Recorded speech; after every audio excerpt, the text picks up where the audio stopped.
So I get asked a lot what the most important thing about sales is, and I think it's really funny that the most important thing about sales is actually not sales. The most important thing about sales at scale is data.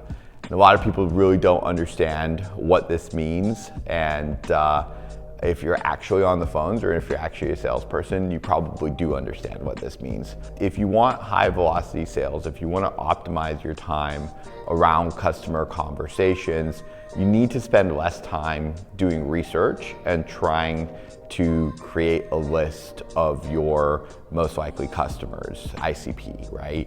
And so what happens in almost, I would say 90% of companies is that they don't have that list. And so they have sales forces that spend more of their time as researchers than as actual salespeople delivering a message to customers around why a product or service is valuable to them. 9 out of 10 times when I start in a sales process, I look at what the database looks like. And I actually challenge you to go do it right now. If you're a senior leader or any type of leader, go look at your database and pull up a screen and ask yourself, am I giving our SDRs, BDRs, and AEs the best opportunity to just do outreach to our most likely customers based on this database that I pull up? In most cases, what you're gonna find is the answer is no. You're gonna find that when you look through that list of prospects, you're gonna see a lot of people that you don't want as customers, people that wouldn't be good fit as customers, maybe more importantly, people who don't wanna be your customers. So that's the first thing you need to filter out.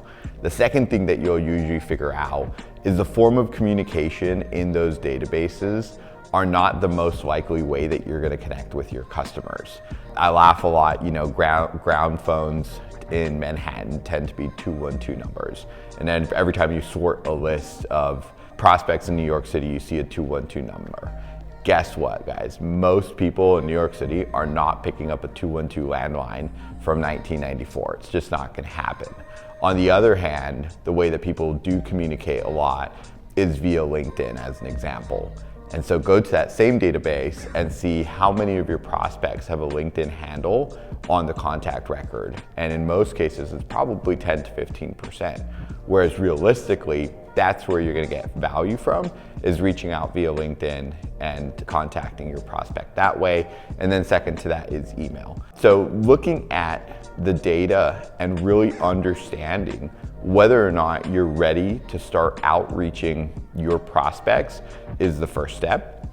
And what we see a lot is that people start at the last step. The last step is talking to your prospects. Before you talk to your prospects, you need to know who they are and what problem you're solving for them and how you communicate that problem. So that's my thought of the day.